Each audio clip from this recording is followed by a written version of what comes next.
¿Qué tal? ¿Cómo están? Nos reencontramos en estos diálogos regionales donde la idea es conversar y hablar de la descentralización.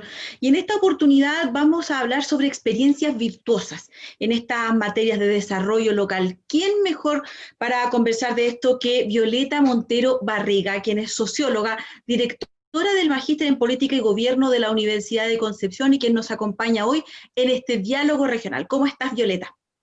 Hola Silvia, muy bien, mucho gusto saludarte. Violeta, aquí hablábamos de descentralizar, hemos hablado en diversos diálogos respecto de esta situación y particularmente de aquellas que dicen relación con los ejemplos virtuosos, porque mucho hay en teoría, pero poco se conoce respecto de la práctica. ¿Qué es lo que nos puedes contar respecto de la experiencia que tú has tenido particularmente en la región del Biobío? Bueno, mira, en primer lugar quiero decir que reflexionar sobre este tema es una materia de mucho interés, porque como tú bien dices, hay mucha reflexión teórica, han habido grandes aportes en Chile y en América Latina sobre este tema, pero cuando uno empieza a mirar experiencia, voy a decirte que cuesta encontrar o seleccionar algunas, porque hay muchas realmente. Quisiera comentar que hay experiencias muy interesantes que son promovidas desde los municipios. También hay experiencias bien interesantes que se promueven desde la sociedad civil y otras desde los servicios públicos. En esa gran gama de experiencias, yo te puedo contar, por ejemplo, como tú me dices, hablando desde la región del Biobío, desde Concepción, la experiencia del programa de compostajes y huertos urbanos, que se ha impulsado desde el municipio de Concepción hace algunos años, ya lleva 3 años esta experiencia, y ha logrado alcanzar a más de 15.000, 16.000 vecinos con la entrega final de composteras, ¿cierto? Y que ha logrado promover una cultura ecológica y enmarcarse en una gestión local en la cual se ha intentado construir un plan local orientado al cambio climático, ¿cierto? Generar conciencia ambiental, pero además promover la práctica de la agricultura orgánica y agricultura urbana. A mí me parece que esa experiencia es bien interesante, entretenida, además muy valorada entre la ciudadanía y se pueden ver en otras ciudades del país también en esa misma lógica. Cuando tú hablas de esta experiencia que resulta bien relevante, hay aspectos muy fundamentales que cruzan lo que se ha desarrollado desde octubre pasado y que son los cabildos, donde la gente ha retomado esta cultura de dar cuenta de su opinión, de querer ser partícipes de los cambios. Y en esta lógica de lo que tú nos estás contando, en esta experiencia en particular, ¿cuáles crees tú que son los factores de éxito? Porque muchas veces se habla de que, por ejemplo, las instancias participativas que la gente más conoce son cuando se va a construir algo en su barrio, cuando se postulan proyectos, etcétera, pero la gente siente que le preguntan, pero que su opinión no se vincula con nada. En definitiva, no son vinculantes estos procesos. ¿Cuál es a tu juicio, de tu Sí. experiencia, en definitiva, hace que estas experiencias sean exitosas? Mira, hay varios ejemplos. Quiero seguir en la lógica de ejemplos. Te quiero contar para responder a tu pregunta el ejemplo de Peñalolén, que en el último tiempo se llamaba un ejemplo Abre Peñalolén.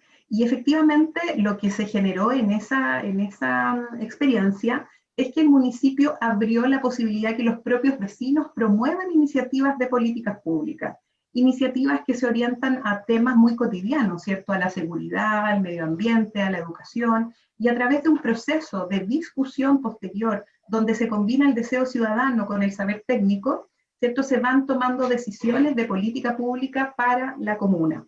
Esa misma experiencia la vemos reflejada en varios otros casos de presupuestos participativos, pero también la vemos reflejada en experiencias muy interesantes de promoción de turismo local. En la novena región hay varios casos interesantes, ¿cierto? Cercano a la ciudad de Pucón, por ejemplo, la promoción o construcción de áreas protegidas, de áreas de reserva natural que tienen finalmente un fin turístico.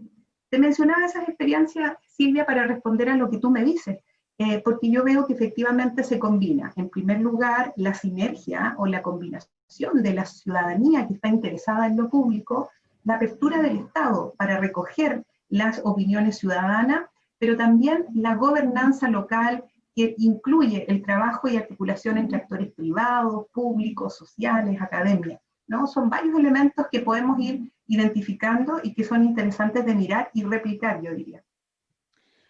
El Biobío, al igual que la Araucanía, comparten no solo una barrera geográfica del límite, sino que además realidades que están cruzadas por el tema del pueblo mapuche.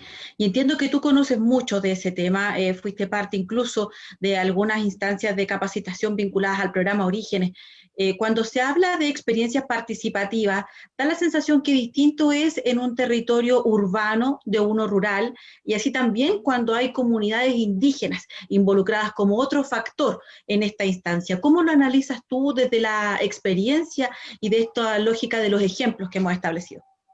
Mira, tuve la suerte efectivamente de trabajar muy cercanamente en las comunas de la provincia de Arauco, en Tirúa, en Cañete, en Contulmo, y vincularme con amistad, ¿cierto?, con muchos amigos y amigas mapuches, y valoro mucho la práctica participativa de las comunidades en la toma de decisión. Te cuento que ahora mismo las comunidades lasquenses están reunidas para definir de manera conjunta, posterior a un yeyipún, ¿cierto?, posterior a un acuerdo, están reunidos para definir sus posibles candidatos a constituyentes. O sea, esa práctica participativa que se refleja en ese ejemplo, pero te la cuento además, por ejemplo, en toda la zona del lago Yehu, las comunidades han recuperado terreno, ¿cierto?, a la ribera del lago, y han creado dinámicas de administración local de sus propios campings. Yo creo que allí se dan condiciones que tienen que ver con la colaboración, con la confianza, ¿cierto?, con el respeto a la toma de decisión, también con el respeto a los quinches, ¿cierto?, y a la sabiduría, y con una paciencia, voy a decir ese otro tiempo, porque me parece que el tiempo de las políticas lo que genera a veces es una urgencia que evita el diálogo y la deliberación. Yo creo que en eso las comunidades mapuches, desde lo que observo, son muy respetuosas de sus prácticas y de sus tiempos. Y es una enseñanza para todos nosotros, porque tampoco pierden de vista los valores de sustentabilidad, de cuidado medioambiental, de protección, ¿cierto?, también de estos saberes y respetos comunitarios. Es algo que vamos a tener que aprender en este futuro que se nos viene de debate constituyente.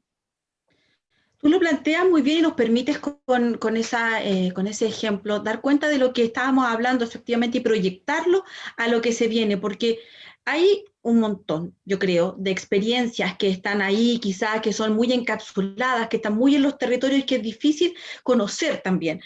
Pero saber respecto de este tema que se nos viene, que es la descentralización, el hito del gobernador regional que va a ser elegido en cada uno de los territorios y que según esta calculadora política han dicho va a tener incluso mayor representatividad que un senador respecto de la cantidad de votos que va a tener.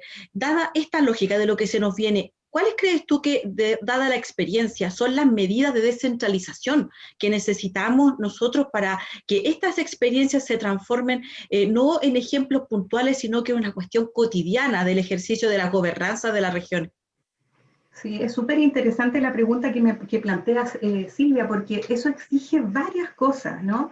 En primer lugar, exige pensar en la promoción del desarrollo desde los territorios, exige asumir, ¿cierto?, que hay experiencias virtuosas. Yo aquí he tenido la posibilidad de contarles algunas, pero la verdad es que les recomiendo ver el establecimiento de los premios municipales, la Asociación Chilena de Municipalidades, ¿cierto?, y las organizaciones de municipios tienen o relevan sus propias experiencias. Hay mucha experiencia interesante desde los gobiernos locales, esperamos que así sean, ¿cierto?, desde los municipios.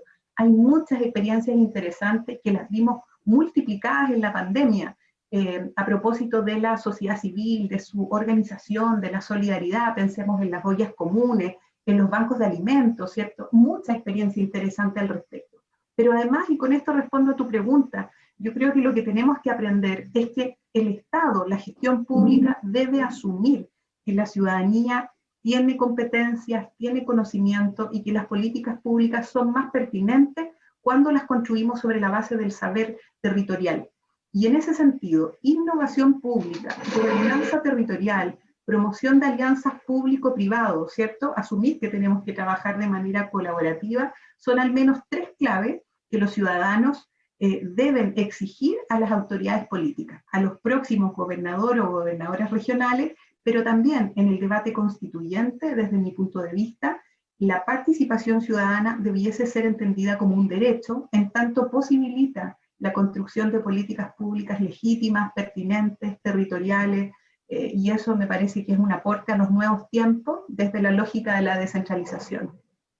Tú hablabas de la gestión pública y efectivamente en la pandemia ha sido muy necesario el tema de la descentralización, ha sido quizá un talón de Aquiles en el propio Estado a la hora de enfrentar, por ejemplo, la entrega de las cajas de alimentos, la distribución que se ha tenido que hacer, esta lógica de salir del territorio y ver cómo se distribuye. No es lo mismo distribuir en el centro urbano de Temuco, por ejemplo, o de Concepción, o de ir a Alto Biobío, en el caso nuestro, a Quinquén, en Lonquimay. Son situaciones muy distintas. ¿Cuánto te demoras en hacer esta distribución, etcétera? También las necesidades, la caja tipo de las comunidades donde estaban pidiendo harina, por ejemplo, y se establecieron estas alianzas virtuosas donde las comunidades pehuenches, tanto del Biobío y de la Araucanía, se unieron para pasar papas hacia un sector, harina hacia el otro. O sea, es una lógica que en definitiva genera esperanza, pero también habla de cambios necesarios, de tomar decisiones. Lo estamos viendo con el tema de los cierres de calle asociados a las aglomeraciones, a evitar los contagios en pandemia, etcétera. Generar más espacios para peatones, etcétera. Son decisiones que quizá debiesen recaer en los ciudadanos, pero también eso requiere de una sociedad civil informada y de una ciudadanía empoderada. ¿Qué tan empoderados y qué tan importante está siendo esta información ciudadana? Porque da la impresión de que se están generando cambios importantes, pero que en algún momento la ciudadanía no está tan a la altura de la situación. Pasa ahora, por ejemplo, con efectos de primarias, por ejemplo, donde se da la posibilidad de un voto vinculante para elegir a quienes van a ser los candidatos y vemos que solo un 1% en algunas comunas llegó a votar. Y eso habla en definitiva de que quizá el problema no es el modelo o la forma, sino también generar esta educación cívica que perdimos lamentablemente en los colegios. Sin duda, y yo creo que todas las cosas que tú mencionas, mira, una de las frases que tú planteas en algún minuto es la de la esperanza. Y si a mí algo me generó esperanza en octubre de 2019, en el estallido social, fue la emergencia espontánea de cabildos, de conversatorios, vale decir, fue el interés que la gente empezó a tener en lo público, en lo político.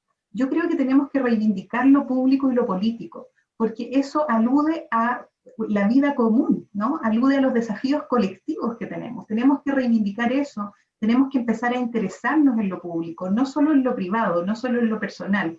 Eso significa, ¿cierto?, que tenemos que generar y aportar como este espacio de conversación a la formación ciudadana, no a la educación cívica en el sentido tradicional, sino a la formación ciudadana, esa que se aprende con conciencia de vivir con otro, con entender los límites de la convivencia, con la importancia de entender que nuestras acciones generan valor público, ¿cierto? De que no necesariamente vamos a lograr todo lo que queremos, pero sí lo que tenemos que intentar es construir acuerdos colaborativos sobre la base de nuestras diferencias. Necesitamos tolerancia, respeto, ¿cierto? Apertura al diálogo, y yo creo que esos son valores y son acciones, actitudes que deben promoverse y que la ciudadanía, nosotros la invitamos a través de las acciones universitarias, pero también a través de organizaciones sociales, fundaciones, como el gran esfuerzo que se está haciendo a través de estos diálogos, a que cada vez estemos más interesados. Le encuentro mucho sentido cultural, lamentablemente, a los bajos niveles de votación, por ejemplo, en la elección de gobernadores regionales en las primarias. No hay conciencia política de esta figura, no hay una tradición, ¿cierto?, de lo que esta figura significa, pero es algo que tenemos que cambiar, y yo estoy muy positiva en el sentido de decir que, bien, si no participó tanta gente, sí van a ocurrir las elecciones de gobernador, gobernadora regional, y sí, con eso corremos el cerco, para que desde los territorios vayamos pensando en nuestras propias propuestas programáticas de desarrollo, empecemos a mirarnos con los actores, a conocernos, a derribar las desconfianzas que muchos tenemos, ¿cierto?, entre empresarios y organizaciones sociales, ¿no?, sindicatos, universidades, a compartir espacios y proyectos comunes y a avanzar, ¿no?, hacia un desarrollo sostenible, equilibrado, con cuidado medioambiental, pero también, ¿cierto?, como hemos dicho, pensando en el bien común. Me quedo con la idea de la esperanza, pero sí con la tarea de que estos espacios de discusión, de deliberación, de práctica deliberativa, que debe ser entre todos los actores, hemos promovido además con mucha fuerza en los últimos años, desde el 2018 en adelante, la participación de mujeres, ¿no? Es necesario empoderarse para poder plantear los puntos de vista. Yo creo que Chile en ese sentido está cambiando y lo veo con optimismo, pero tenemos que estar todavía muy alertas y muy comprometidos en esta tarea. Sin lugar a dudas, un tema muy relevante el que hemos tocado aquí en nuestro diálogo regional, que habla de estas experiencias virtuosas de desarrollo local, y qué importante hablarlo también con una académica de una universidad de región tan importante como es la Universidad de Concepción, porque son las universidades también las que tienen un gran rol a la hora de generar los cambios en la sociedad, son las instancias de pensamiento crítico que se espera también que estén siendo parte de la sociedad opinante, de la sociedad que construye. Así es que sin lugar a dudas te agradecemos mucho, Violeta, al haber sido parte de este diálogo regional. Muchas gracias, Silvia, y felicito de nuevo esta iniciativa y sigo invitando a la ciudadanía a estar informado, porque cuando uno se dedica a buscar, las iniciativas de conversación son muchas. Esta es una que valoro mucho, pero hay que seguir participando con mucho entusiasmo y compromiso. Así que muchas gracias por este espacio también. Muchísimas gracias, Violeta. Muchísimas gracias a usted también, que ha sido parte de esta conversación, y nosotros pronto nos reencontramos en un nuevo diálogo regional.